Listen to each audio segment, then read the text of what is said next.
Good morning friends. Vibrant academy of सायन्समध्ये मी आपले स्वागत करतो. तर आज आपण पाहणार आहे फिजिक्सचा पुढचा पार्ट की जो आहे मेजरमेंट ऑफ टाइम, डिस्टन्स दोन्ही सुद्धा. तर पहिल्यांदा आपण घेतलंय मेजरमेंट ऑफ डिस्टन्स. म्हणजे फॉर एक्झाम्पल बघा, आजपर्यंत आपण दोन शहरांमधलं अंतर किलोमीटर मध्ये मोजायचो, दोन घरांमधलं अंतर फुटामध्ये मेजर करायचो, दोन पॉइंट्स मधलं अंतर, पॉइंट्स म्हणजे काय तुम्हाला माहिती दहावीला वर झाले, दोन पॉइंट्स मधलं अंतर आपण सेंटीमीटर मध्ये मेजर करायचो, न्यूक्लियस आपण फर्मीमीटर मध्ये मेजर करायचो. हे सगळं छोटं छोटं आपण बघितलंय.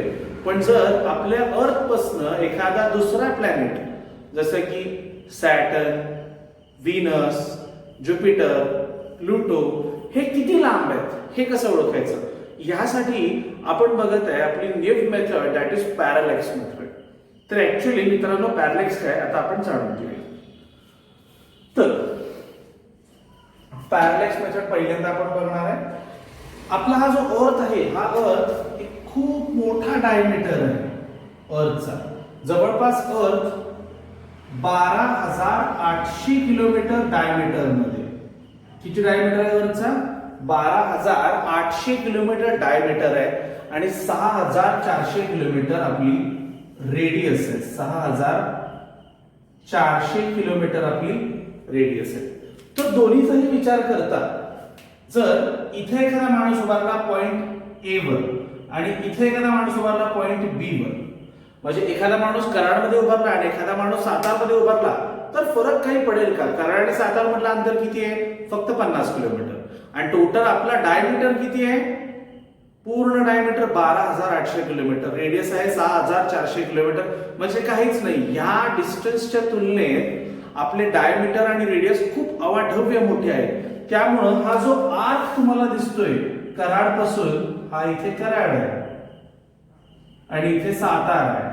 हा कराड आणि साताराचं अंतर जर आपण नॉर्मल आकाशातनं बघितलं तर ते असा कर्व न दिसता आपल्याला एक स्ट्रेट लाईनच दिसतं. काय दिसणार? एक स्ट्रेट लाईनच दिसतं. ठीक आहे. मग तीच ती स्ट्रेट लाईन इथे तुम्हाला दिसतीये बघा. तीच ती स्ट्रेट लाईन तुम्हाला इथे दिसतीये. हा अर्थ आपण दाखवलेला आहे बघा पूर्णपणे. हा असा अर्थ आहे. हे बी डिस्टन्स आहे. आता बघा पॉइंट ए ला एक मुलगा उभारलाय, पॉइंट बी ला एक मुलगा उभारलाय. पॉइंट ए ला आपण उभं करतोय मंदार आणि पॉइंट बी ला आपण उभं करतोय यशराजला.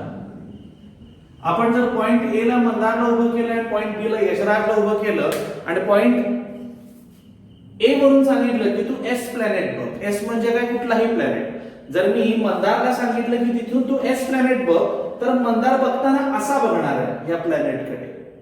समजतंय? समजून घ्या. मंदार बघताना या प्लॅनेटकडे असा बघणार आहे आणि यशराज बघताना या प्लॅनेटकडे असा बघणार आहे. म्हणजे मंदार कसं बघेल? हा प्लॅनेट आहे. मंदार खाली बघेल असा आणि यशराज असा वर बघेल. मग एक खाली बघतोय आणि एक वर बघतोय, तर ती लाईन तशीच मी ड्रॉ करून घेतली एस प्लॅनेट पर्यंत. ठीक आहे. ती जी लाईन ड्रॉ केली, मधलं सेंटर लाईन पण जॉईन करून घेतली. बघा मी सेंटर लाईन कशी जॉईन केली, तर तुम्हाला मी म्हणलं बघाशी खूप मोठा आर्क आहे आपला. जवळपास एवढ्या मोठ्या डायमीटर मध्ये 50 किलोमीटरचं अंतर म्हणजे एक स्ट्रेट लाईनच आहे. आपण इथून सातारला गेलो की असं होतं का गाडी अशी वर गेली आणि मग खाली गेली? असं काहीच होत नाही, कारण की खूपच कमी अंतर आहे अर्थच्या डायमीटरच्या तुलनेत. मग त्यामुळं मी म्हणतो AB ही असा आर्क नसून ही स्ट्रेटच लाईन आहे. आर्क नसून ही एक ही स्ट्रेटच लाईन आहे आणि त्या लाईनचं डिस्टन्स म्हणजे मंदार आणि यशराज मध्ये जे डिस्टन्स आहे किंवा जे अंतर आहे ते अंतर आहे B. पृथ्वीवरती मंदार आणि यशराज मध्ये जे डिस्टन्स आहे ते अंतर आहे B. हे D प्लॅनेट पर्यंत आहे आणि ह्या दोघांच्या डिस्टन्सच्या मध्ये जो मी अँगल ड्रॉ केला आहे थीटा, हा थीटा आहे पॅरालॅक्स अँगल. हा थीटा आहे पॅरालॅक्स अँगल. ठीक आहे, समजतंय विद्यार्थ्यांनो? हा अँगल आहे पॅरालॅक्स अँगल. आता आपण मेजर करून बघूया ऍक्च्युअली हे होतं कसं. मी काय म्हणतो लक्ष द्या. Observe planet S from point A and point B. सगळ्यात पहिल्यांदा मी काय सांगितले? प्लॅनेटला ऑब्झर्व करा. पॉइंट ए वरती मंदार आहे, पॉइंट बी वरती यशराज आहे. दोघांनीही एस प्लॅनेटला ऑब्झर्व केलं. मग मी इथं पण लिहितो तसं. पॉइंट ए कोण आहे? मंदार आणि पॉइंट बी कोण आहे? यशराज आहे. ही दोघं आपल्याच क्लासला आहेत, यशराज आणि मंदार. त्यामुळे त्यांचं नाव घेतलंय, यशराज आणि मंदार आहे. Measure the angle ASB. कुठला अँगल मेजर केलाय बघा, नीट लक्ष द्या. मंदार, एस्प्लॅनेट आणि यशराज. मंदार, एस्प्लॅनेट आणि यशराज या तिघांचा म्हणलं अँगल इथं मी मेजर केलाय. आणि अँगल ASB लाच मी म्हणलंय पॅरॅलेक्स अँगल आहे. तो कसला अँगल आहे? तो पॅरॅलेक्स अँगल आहे. आपण पॅरॅलेक्स मेथड वापरून डिस्टन्स फाइंड आउट करणार आहे. हा कसला अँगल आहे? Parallax. As planet is far away from Earth. हे जे प्लॅनेट आहे, हे एस्प्लॅनेट, हे पृथ्वीपासून खूप लांब आहे. असं आहे का की 200 किलोमीटरवर आहे, 400 किलोमीटरवर आहे, 600 किलोमीटरवर आहे? तर खूप लांब डिस्टन्स असतं हे. मग मी म्हणतो as planet is far away from अर्थ, थीटा इज व्हेरी स्मॉल. खूपच लांब असल्यामुळं हा जो थीटा आहे ना, हा थीटा खूपच स्मॉल असतो. म्हणजे किती असतो? 1 degree, 0.2 degree, 0.3 degree, 0.4 degree, 0.5 degree. विचार करा, खूप लहान अँगल आहे. टोटल किती असतं रे चारी क्वाड्रंट मिळून? 360 डिग्री. त्यातला 0.1 किंवा 0.2 डिग्री असतो. मग मी म्हणतो theta is very small. Theta कसा आहे? Very small. Thus arc AB is equal to B. जसं मी तुम्हाला म्हटलं, थीटा हा लहान असल्यामुळं आर्क जो दिसतोय हा पृथ्वीवरचा जो असा आर्क आहे, इथं मंदार आहे आणि इथं यशराज आहे. हा आर्क दिसतोय, हा आर्क ही स्ट्रेट लाईनच आहे. मी काय म्हणतोय? आर्क ही स्ट्रेट लाईनच आहे. मग त्याच्यावर मी म्हणलं thus arc AB is equal to B. आणि D कोण आहे? Radius. AS is equal to BS. आता मी काय म्हणतो बघा, मी पॉइंट S वरनं जर अशी पूर्ण सर्कल ड्रॉ केला, असा मी पॉइंट S वरनं, तर हे काय असेल? रेडियस असेल. हे काय असेल? रेडियस असेल. बघा, हे दोन्ही डिस्टन्स सेम आहे. मी इथे कर्कटक ठेवून जर असा सर्कल ड्रॉ केला तर ऑटोमॅटिकली मला या दोघांच्या मधलं डिस्टन्स मिळून जाईल. मग मी तेच म्हणले बघा इथं, D is equal to radius is equal to AS is equal to BS. त्याच्यावर मी काय म्हणलं? Capital D is equal to B upon theta. Capital D is equal to B upon theta. Capital D is equal to B upon theta. हे capital D कोण आहे? Distance of Mandar from planet और distance of Yashraj from planet. म्हणजे Mandar planet पासून किती लांब उभारलाय किंवा Yashraj planet पासून किती लांब उभारलाय. ही झाली आपली पॅरॅलेक्स मेथड. जेव्हा आपण खूप लांबचे डिस्टन्स मेजर करतो, म्हणजे अर्थ आणि एखादा प्लॅनेट, अर्थ आणि एखादा सन, तर त्यासाठी आपण अशा गोष्टी वापरतो. आपण युनिट्स कुठले वापरतो रे? लाईट इयर म्हणून युनिट वापरतो. आपण कुठलं युनिट वापरतो? लाईट इयर म्हणून युनिट वापरतो. लाईट इयर हे कशाचं युनिट आहे? डिस्टन्सचं युनिट आहे. अंतर ह्याचं युनिट आहे. कशाचं युनिट आहे? अंतर, डिस्टन्सचं युनिट आहे. ठीक आहे, स्क्रीनशॉट घ्या. ह्याला मी म्हणतो बॉल नंबर 1 या लेक्चरची. ही बॉल नंबर 1 तुम्हाला ड्रॉ करायची आहे. ठीक आहे, स्क्रीनशॉट घ्या. ठीक आहे, तर आता आपण नेक्स्ट बघणार आहे इम्पॉर्टंट इन्फो, किंवा आपण जे JEE नीट संदर्भात या मेजरमेंट ऑफ डिस्टन्स वरती काय पडतं, तर ह्या संदर्भात आपण बघणार आहे. मग आत्ताच आपण रिसेंटली बघितलं की व्हॉट इज पॅरॅलेक्स मेथड. यशराज आणि मंदारच्या मदतीने बघितलं. इथे यशराज उभारलेला, इथे मंदार उभारलेला, दोघांनी एकच पॉइंट बघितला. आणि हा जो अँगल होता तो होता पॅरॅलेक्स अँगल, आणि त्यातनं आपण ते डिस्टन्स फाइंड आउट केलं. आता आपण नेक्स्ट बघणार आहे important info, what is 1 AU astronomical unit. What is 1 AU astronomical unit. तर 1 AU म्हणजे किती आहे? 1.496 into 10⁻11 मीटर. हे एक ॲस्ट्रॉनॉमिकल युनिट आहे. हे सगळं स्पेस मध्ये आपण मेजर करतोय. सगळं कुठे युनिट्स मेजर करणार आहे? स्पेस मध्ये. पृथ्वीच्या सरफेसच्या वर, पृथ्वीच्या तळाच्या वर आपण मेजर करणार आहे सगळं. आणि त्यामध्येच 1 AU is equal to 1.496 into 10⁻11 metres, 1 astronomical unit. ठीक आहे, त्याच्यानंतर आहे 1 लाईट इयर. 1 लाईट इयर, जसं तुम्हाला वाटते लाईट म्हणजे कदाचित उजेडाचा स्पीड असेल, तर नाही, हा उजेडाचा स्पीड आहे. फक्त कसं आहे, जेव्हा मी 3 into 10⁸, मी जेव्हा 3 into 10⁸, जेव्हा मी 3 into 10⁸ मीटर पर सेकंद ह्या स्पीडनी सलग 1 वर्ष पळीन, सलग 1 वर्ष पळीन, तेव्हा मी 9.46 into 10⁻15 मीटर एवढं डिस्टन्स ट्रॅव्हल करीन आणि ते डिस्टन्स मित्रांनो आहे 1 लाईट इयर. ठीक आहे. त्याच्यानंतर आहे 1 परसेक. जसं तुम्हाला वाटतंय बघा सेक लिहिलेलं आहे, म्हणजे लोकांना वाटतं सेकंद म्हणजे टाइमचं युनिट आहे. हे रिसेंटली 2 वर्षापूर्वी आपल्याला नीट मध्ये पडलेलं आहे. What is परसेक? परसेक हे बघितलं की पटकन वाटतं सेक म्हणजे सेकंद म्हणजे टाइमचं युनिट आहे, पण ऍक्च्युअली परसेक हे टाइमचं युनिट नसून पुन्हा एकदा डिस्टन्सचं युनिट आहे आणि त्याचं डिस्टन्सचं नोटेशन त्यांनी दिलेलं आहे 3.08 इंटू 10⁻16 मीटर किंवा 3.26 लाईट इयर्स. म्हणजेच काय, लाईट इयर पेक्षा सुद्धा परसेक हे युनिट मोठं युनिट आहे. ठीक आहे. त्याच्यानंतर आहे बघा what is light year. Definitions पण लिहिले, तुम्हाला होमवर्कला पण लिहिता येते. A light year is distance traveled by light in 1 year. आता डिस्टन्स स्पीड ऑफ लाईट किती आहे तर 3 into 10⁸ हा स्पीड ऑफ लाईट आहे. जर मी 3 into 10⁸ या स्पीड ऑफ लाईटने मी जर 1 वर्ष ट्रॅव्हल केलं तर त्या 1 वर्षाच्या ट्रॅव्हल हिस्ट्रीला मी म्हणेन that is a light year. मी त्याला काय म्हणेन, that is a light year. मी त्याला काय म्हणेन, that is a light year. ठीक आहे.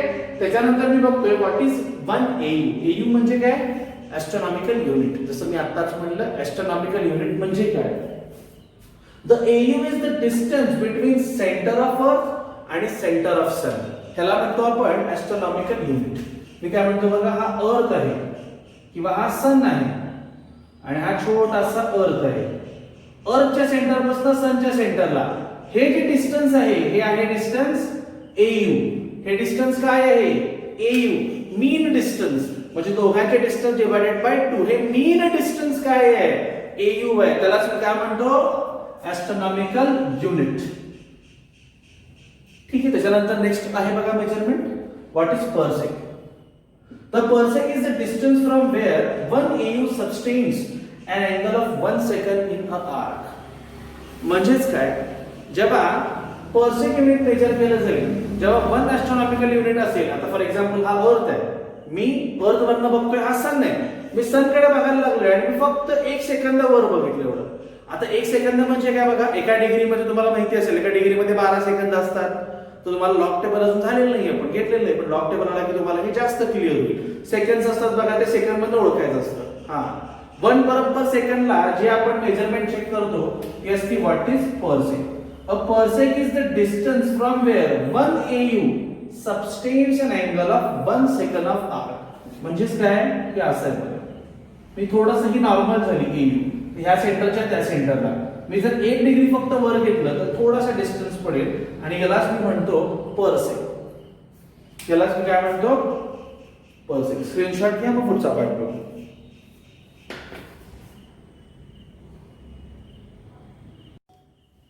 ठीक आहे. आता आपण पुढचा पार्ट बघूया.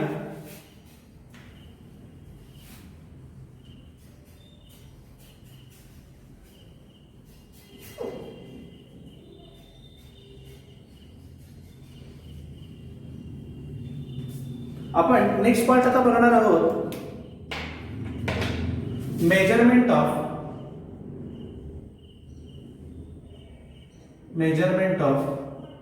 Size of planet.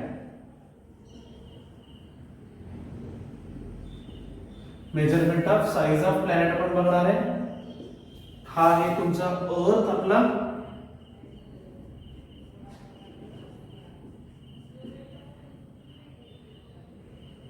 हे आहे प्लॅनेट स्पेस मधलं.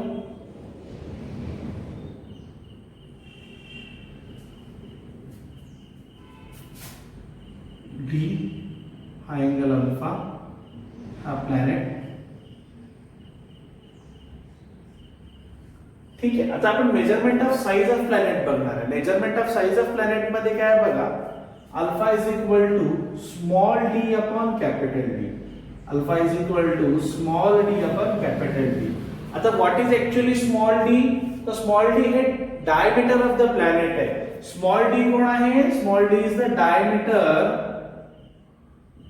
Of planet. ह्याच्यावरूनच आपल्याला साइज समजेल. अल्फा काय आहे, angle between 2 points. Angle between 2 points A आणि B. A and B. आणि तिने काय सांगितलं, this is the distance, capital D, distance of point A and B from earth. आता आपण इथे फाइंड आउट करताना बघा तुम्हाला दिसला असेल आपण पॅरॅलेक्स मेथडच्या अपोजिट मेथड यूज केलेली आहे. आपण पॅरॅलेक्स मेथडच्या अपोजिट मेथड यूज केलेली आहे. मगाशी यशराज आणि मंदार अर्थच्याच दो एका सरफेस वरती बघून एकाच पॉइंटला बघत होते. हा आहे दुसरा प्लॅनेट. इथून मी यशराजनी बघितलं आणि इथून केल्यावर मंदारनी बघितलं. पण आता तसं नाहीये. आता कसं आहे, उभारलाय फक्त मंदारच, उभारलाय फक्त यशराजच. एकदा तो इकडे बघतोय, तसं एकदा तो इकडे बघतोय, एकदा तो इकडे बघतोय, एकदा तो इकडे बघतोय, एकदा तो इकडे बघतोय. जेव्हा त्यांनी दोन ठिकाणी बघितलं तेव्हा दोन पॉइंट्स होते, पॉइंट बी आणि पॉइंट ए. आता तो प्लॅनेट अर्थ पासून खूप लांब आहे, त्यामुळे आपण म्हणू शकतो की पुन्हा एकदा ते डिस्टन्स स्ट्रेट लाईनच आहे आणि ते डायमीटरच असेल. तुम्हाला एक साधी गोष्ट सांगतो बघा, तुम्ही छोटासा एखादा बॉल घ्या, फुटबॉल डीमार्टला मिळतो बघा, फुटबॉल घ्या. तुमच्या आसपास जर कुठे एक 4 मजली इमारत असेल तर त्या 4 मजली इमारतीच्या गच्चीत जावा, गच्चीमध्ये जावा आणि गच्चीतनं तो खाली फुटबॉल बघा. तुम्हाला काय दिसेल, फुटबॉल दिसताना एक स्ट्रेट लाईनच दिसेल. तुम्हाला तो असा दिसणार नाही, फक्त एक स्ट्रेट लाईन दिसेल. का तर हा चाला आहे हायपोथेटिकल व्ह्यू किंवा हा असतो टॉप व्ह्यू. आणि जेव्हा तुम्ही टॉप व्ह्यू मधनं तुम्हाला एकच लाईन दिसेल तेव्हाच ती लाईन डी म्हणजे असेल डायमीटर ऑफ द प्लॅनेट आणि हे डी आहे डिस्टन्स. मी पॅरॅलेक्स मेथड वापरून हा डी काढून घेईन. अल्फा मला काढता येईल का, यशराज किंवा मंदारच बघतोय इकडं आणि इकडे. मग ह्या दोन पॉइंट्स मधला हा मधला अँगल अल्फा मला काढता येईल आणि अल्फा अँगल काढला की ऑटोमॅटिकली मी त्यामधून कॅपिटल स्मॉल डी काढीन आणि स्मॉल डी कोण आहे, डायमीटर ऑफ द प्लॅनेट. आणि एकदा मला डायमीटर ऑफ द प्लॅनेट आला की मला साईज ऑफ द प्लॅनेट सांगता येईल. जसं अर्थचा साईज आहे 12,800 किलोमीटर, तसाच दुसऱ्याही प्लॅनेटचा एखादा आपल्याला साईज मेजर करता येईल. स्क्रीनशॉट घ्या विद्यार्थ्यांना, मग पुढचा पाठ पाहू. ठीक आहे, आता आपण पाहणार आहे measurement of size of planet झाला. आता आपण measurement of very small distances आपण पाहूया. आपण आता काय पाहूया, measurement of very small distances आपण पाहणार आहोत. मी इथे हे रद्द करतो आणि लिहितो मेजरमेंट ऑफ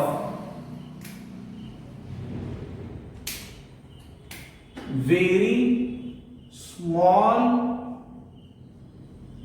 डिस्टन्सेस. आपण जेव्हा खूपच स्मॉल डिस्टन्सेस मेजर करतो, मी इथे लिहितो बघा व्हेरी स्मॉल डिस्टन्सेस मेजर करतो.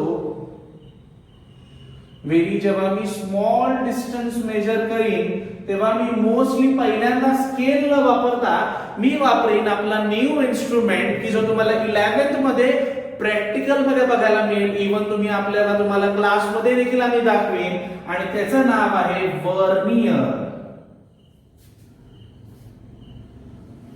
Vernier calliper. किंवा जर अजून आपल्याला इव्हन अजून आपल्याला एकदम क्लिअर रीडिंग पाहिजे, हाय अॅक्युरेसी मध्ये पाहिजे, तर हाय अॅक्युरेसी साठी मला इन्स्ट्रुमेंट वापरावं लागेल. ते इन्स्ट्रुमेंट आहे टनेलिंग इलेक्ट्रॉन मायक्रोस्कोप.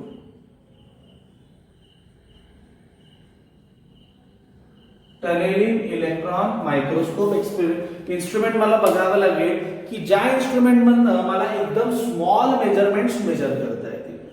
थोडक्यात काय, जर खूप डिस्टन्स लांब असेल तर आपण पॅरॅलेक्स मेथड वापरूया. एखाद्या प्लॅनेटचा साईज काढायचा असेल तरी आपल्याकडे पॅरॅलेक्स मेथडची बरोबर अपोजिट मेथड आहे. मंदार किंवा यशराज एकाच ठिकाणी उभारलाय, तो एकदा इकडे बघतो, एकदा तो इकडे बघतो. किंवा जर आपल्याला खूपच लहान डिस्टन्स मेजर करायचं असेल तर मी वापरीन वर्नियर कॅलिपर. किंवा त्याच्यापेक्षाही लहान असेल तर मी वापरीन टनेलिंग इलेक्ट्रॉन मायक्रोस्कोप. या दोघांच्या बद्दल आपल्याला डिटेल मध्ये काहीच एक्सप्लेन केलेलं नाही, सो फक्त नावच आहे. स्क्रीनशॉट घ्या, मग पुढचा पार्ट पाहूया. ठीक आहे, तर त्याच्यानंतर बघा येतं मेजरमेंट ऑफ मास आणि measurement of time. Measurement of mass जो टर्म आहे आपल्याकडे आता, मेजरमेंट ऑफ मास हा टर्म तुम्ही रीड आउट करू शकता, वाचू शकता. तुम्हाला वाचून हा डायरेक्टली कळेल. हा पूर्णपणे थेरॉटिकल पॉइंट आहे, सो यामध्ये काही सांगण्यासारखं नाही. तर त्याच्यानंतरचा पॉइंट आपण घेणार आहोत आणि तो पॉइंट आहे मेजरमेंट ऑफ टाइम, की जो पॉइंट इम्पॉर्टंट पण आहे, त्यावर एमसीक्यू पण पडलेला आहे. Measurement of time. तर सध्या कुठलं क्लॉक वापरलं जातं बघा, लक्षात ठेवा. Atomic caesium 133 clock. Atomic caesium 133 clock आपण न्यू दिल्लीमध्ये वापरतो, की ज्याने आपण टाइम मेजर करतो. पूर्वी कसं होतं बघा, सूर्य इकडे इकडे आला, घराच्या अंगणामध्ये सावली पुढं मागे झाली की आपण म्हणायचो 5 वाजले, 6 वाजले, 7 वाजले का 8 वाजले. पण नंतर मनुष्य इतका गाड्या चालवायला लागला, इतकं पोल्युशन व्हायला लागलं, इतके सोलार रेडिएशन्स यायला लागले की जेव्हा ऊन 6 वाजता यायचं तिथं ऊन 5:15 यायला लागलं आणि काही ठिकाणी ऊन 7 वाजता जायला लागलं. ऍटमॉस्फिअर पण बदलायला लागलं. या सगळ्याला कारणीभूत कोण आहे? पोल्युशनमुळे ऍटमॉस्फिअर बदलतंय. ऍटमॉस्फिअर बदललं की अचानकच अंधार पडतो एखाद्या वेळी. मग घड्याळ पुढे न्यायचं कशा वेळी? घरातलं नाही. मग गव्हर्नमेंट ऑफ इंडियाने न्यू दिल्लीमध्ये एक नवीन एक्सपेरिमेंट परफॉर्म केला की जो ॲटॉमिक सेशियम क्लॉक संदर्भात आहे. त्यांनी सांगितलं पहिल्यांदा मीन सोलार डे हा किती आहे सेकंड्सचा बघा. 24 आवर्स एका दिवसामध्ये असतात 24 तास. 24 तासामध्ये 60 मिनिटं आणि 60 मिनिटांमध्ये प्रत्येक एका मिनिटामध्ये असतात 60 सेकंड्स. हे झालं बघा आवर्स, हे झालं बघा मिनिट्स आणि हे झालं बघा सेकंड्स. जेव्हा मी तिघांचीही मल्टिप्लिकेशन केली तेव्हा मला मिळालं 86,400 सेकंड्स पर डे. एका दिवसामध्ये जेव्हा तुम्ही एखादा दिवस निवांत झोपून घालवता तेव्हा तुम्ही तुमच्या आयुष्यातले 86,400 सेकंड्स वाया घालवलेली आहेत. 86,400 सेकंड्स वाया घालवलेले. आता ऍक्च्युअली टाइम कसं मेजर करतात? 1 सेकंद म्हणजे किती? जे आपण ॲटॉमिक सेशियम क्लॉक लावलेला आहे, हे जे मी ॲटॉमिक सेशियम क्लॉक लावलेला आहे बघा, नंबर दिला बघा त्यांनी. नंबर लक्षात ठेवायचा आहे, मोबाईल नंबर आहे, पाठ करा, लावून बघा. कोणाचा आहे मला माहित नाही, मी काय लावून बघितलेला नाही. कुठे दिले माहितीये? पेज नंबर 6 वर दिले, लावून बघा. मोबाईल नंबर आहे 9192 63 17 70. हा मोबाईल नंबर आहे बघा. 9192 63 17 70. जेव्हा एवढे व्हायब्रेशन्स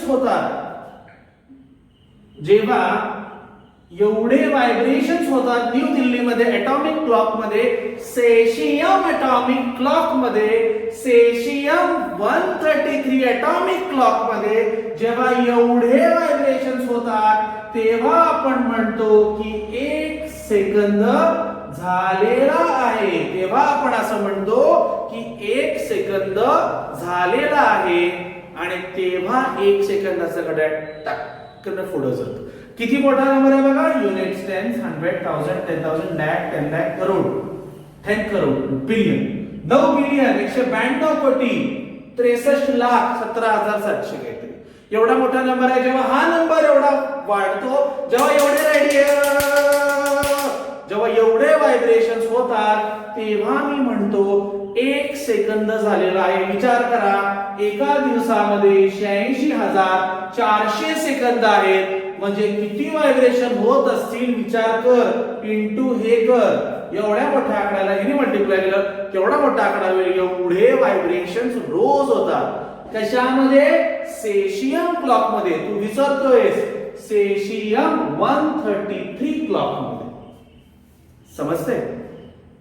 ठीक आहे, स्क्रीनशॉट काढून घ्या. हा आपला टॉपिक मधला शेवटचा पॉइंट होता की जो मेजरमेंट ऑफ टाइम. तर तुम्हाला काही क्वेश्चन आन्सर्स जर काही असतील, तुम्हाला जर काही डाऊट्स असतील तर तुम्ही हमखास विचारा. परवाच रिसेंटली दीप्ती सावंत यांनी मी डाऊट जे विचारलेले होते मी त्याचा छोटासा व्हिडिओ बनवून तुम्हाला टाकलेला देखील आहे. तुमचा जो एररच्या बाबतीत संबंधात प्रश्न होता, कुणालाही प्रश्न असतील तुम्ही ऑडिओ व्हिडिओ कसेही फोन करून ते अवश्य विचारा, पण आपली कन्सेप्ट क्लिअर करा. तर व्हायब्रंट अकॅडमी ऑफ सायन्स मी तुमचा असाच घोषित करतो की आज आपला पहिला टॉपिक पूर्ण संपलेला आहे फिजिक्सचा, की जो मेजरमेंट टॉपिक आहे. त्याच्यानंतर आपण नेक्स्ट टॉपिक चालू करणार आहे आपल्या नेक्स्ट लेक्चरला. तर आपल्या चॅनलला तोपर्यंत सबस्क्राईब करा, लाईक करा आणि मॅक्स टू मॅक्स शेअर करा. धन्यवाद.